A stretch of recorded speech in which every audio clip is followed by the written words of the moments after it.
আসসালামু আলাইকুম বন্ধুরা, আশা করি সবাই অনেক ভালো আছেন। বন্ধুরা, আমরা তো সকলেই স্ত্রীকে ভালোবাসি, কিন্তু স্ত্রীকে ভালোবাসা প্রসঙ্গে ইসলাম কি বলে? দুনিয়ার জীবনে স্ত্রীকে ভালোবাসাও ইবাদত বিশেষ, তবে শর্ত হলো ওই ভালোবাসা যেন স্বামীকে ইবাদত বন্দেগী থেকে ভুলিয়ে না রাখে। বুজুর্গরা বলেছেন, স্ত্রীর প্রতি ভালোবাসা গভীর হওয়া কাম্য। স্ত্রীর প্রতি ভালোবাসা প্রদর্শনের কথা শরীয়তে বলা হয়েছে। এর সূত্র হচ্ছে কোরআনে কারিমের একটি আয়াত, যাতে বলা হয়েছে আল্লাহ তাআলা তোমাদের মাঝে প্রীতি ও করুণা সৃষ্টি করেছেন। এই ভালোবাসা মূলত আল্লাহ তাআলার দান।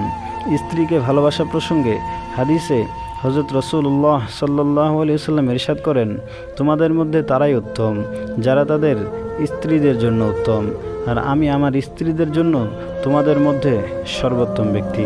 তিরমিজি শরীফ।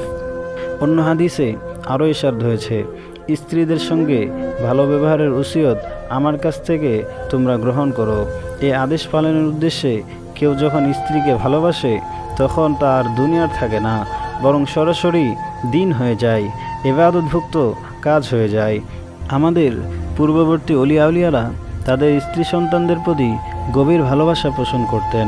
এটা দোষের কিছু নয়, আমরাও আমাদের স্ত্রী সন্তানদের ভালোবাসি, তবে তাদের মতো গভীর ভালোবাসা আমাদের মধ্যে নেই।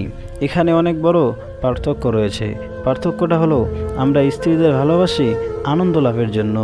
স্ত্রীর সঙ্গে দাম্পত্য সম্পর্ক এই জন্য যে এতে আনন্দের বিষয় আছে, কিন্তু অলিয়াউলারা এজন্য ভালোবাসেন যে আল্লাহ তাআলা স্ত্রীদের দায় দায়িত্ব তাদের উপর অর্পণ করেছেন।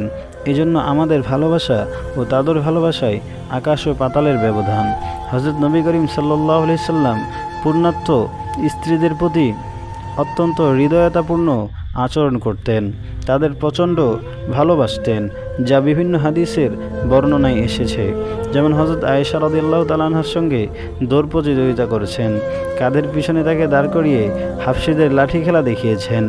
আমরা মুসলমান, আমাদের প্রত্যেকটি কাজ সুন্নতের অনুসরণে হওয়া দরকার। জীবনের যে পর্যায়ের বিষয় হোক না কেন, নবী করিম সাল্লাল্লাহু আলাইহি সাল্লামের সুন্নতে তার সূত্র পাওয়া যাবে। তাই প্রত্যেক কাজ সুন্নতের নিয়তে করা জরুরি, তাহলে দুনিয়ার সব কাজ দ্বীনের কাজে পরিণত হবে, এর দ্বারা সওয়াব হাসিল হবে। তবে এই জন্য দরকার অনুশীলন। ধরুন, আপনি ঘরে প্রবেশ করলেন, বাচ্চাকে খেলতে দেখে আনন্দ হলো, ইচ্ছা হলো তাকে কোলে নিয়ে আদর করবেন, কিন্তু এই মুহূর্তে এজন্য থেমে গেলেন যে ইচ্ছে হচ্ছে এজন্য এই কাজ করব না। পর মুহূর্তে ভাবলেন, হযরত রাসূলুল্লাহ সাল্লাল্লাহু আলাইহি সাল্লাম শিশুদেরকে আদর করতেন, তারই অনুসরণ করে আমি তাকে কোলে নিয়ে আদর করব। এরপর তাকে কোলে নিয়ে আদর করলেন, তো এই কাজটাও সুন্নতের অনুসরণের কারণে দিন হিসাবে গণ্য হবে। হাকিমুল উম্মত হযরত আশরাফ আলী থানভী রাহমাতুল্লাহ আলাইহি বলেছেন, মানুষের তাকওয়া ও খোদাভীতি বৃদ্ধি পাওয়ার দ্বারা স্ত্রীর প্রতি ভালোবাসাও বৃদ্ধি পায়, কেননা সে জানে আল্লাহ তাআলার পক্ষ থেকে তার দায়িত্ব আমার উপর অর্পিত হয়েছে, আমি তা আদায় করতে বাধ্য। এই নিয়তে যখন সে তা আদায় করে তখন সওয়াবের অধিকারী হয়।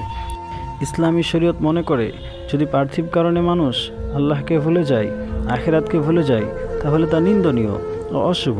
তা না হলে সহায় সম্পদের প্রাচুর্য নিন্দনীয় নয়। তাই তো ইসলাম সংসার বিরাগী হকে সমর্থন করে না, ইসলামের অনুমতিও দেয় না।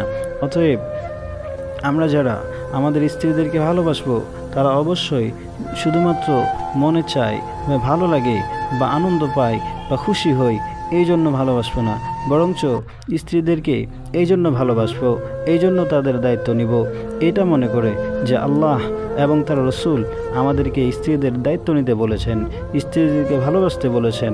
তাহলে এই ভালোবাসার কারণেও আপনি সওয়াবের অধিকারী হবেন। আল্লাহ তাআলা আমাদের সবাইকে বুঝার তৌফিক দান করুক। আমিন।